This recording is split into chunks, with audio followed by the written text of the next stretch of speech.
मानसाने मानसाशी मानसासम वागणे या ओळी समज आल्यापासून आपण ऐकत असतो, परंतु त्याच्या प्रत्यक्षात मात्र अनुभव फारच कमी येतो। या जगात फारच थोडे लोक याचा प्रत्यय करून देतात।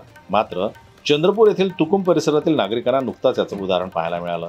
चंद्रपूर जिल्ह्यातील तुकुम परिसरातील नागरिकांना गेल्या 8-10 दिवसांपासून तीव्र पाणी टंचाईचा सामना करावा लागतोय।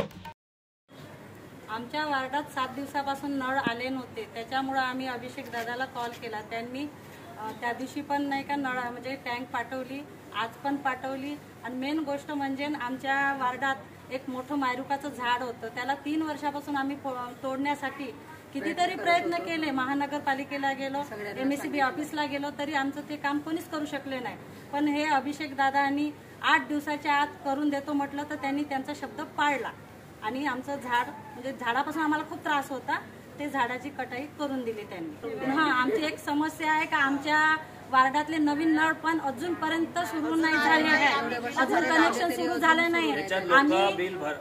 आम्ही घोटेकर ताईकडे आम्ही आमचं म्हणजे लेटर पण नेलं, आमच्या एवढ्या बाया ह्या पण बाया सगळ्या गेल्या। आता अर्ध्या तासात तुमच्याकडे येऊन म्हणून सांगितलं त्यांचा माणूस, पण आला नाही। आता 2 वर्ष झाले ते नळ आमचे चालू झाले नाही। आणि तुम्ही गोष्ट करता का जुनी नळ आम्ही बंद करतोय, जुने नळ बंद केले तर आमच्याकडे पाण्याचं साधनच नाही, नवीन नळ तर येतच नाही। आणि 1 तासासाठी नवीन नळ येते म्हणते, 1 तासात पाणी कोणाचं होणार आहे?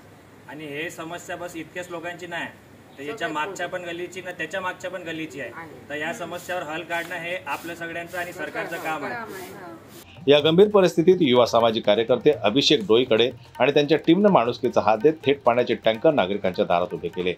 पाणी टंचाईमुळे त्रस्त असलेल्या नागरिकांसाठी त्यांचा हा मदतीचा हात म्हणजे एक पर्वणीच। मदिना मस्जिद आणि सावित्रीबाई फुले परिसरात त्यांनी टँकरद्वारे पिण्याच्या पाण्याची मोफत व्यवस्था केली। स्थानिक नागरिकांनी त्यांच्या या तत्परतेचं मनापासून स्वागत केलंय आणि समाजसेवेच्या या कार्याला सलाम केलाय। समाजसेवेच्या माध्यमातून अशा प्रकारचे उपक्रम युवा पिढीसाठी एक प्रेरणा आहे। स्थानिक रहिवाशांकडून डोईकडे आणि त्यांच्या टीमकडून करण्यात आलेल्या या कार्याचं स्वागत करण्यात येत आहे। सामूहिक जबाबदारी आणि इच्छाशक्तीच्या जोरावर कठीणातल्या कठीण समस्येवर मात करता येते, हे असल्या उपक्रमातून सिद्ध होतं। अभिषेक डोईकडे आणि त्यांच्या टीमचा हा प्रयत्न निश्चितच इतरांसाठी एक आदर्श आणि प्रेरणास्थान आहे। जनमत लाईव्ह न्यूज करता योगिता पाटेकर यांची रिपोर्ट, चंद्रपूर।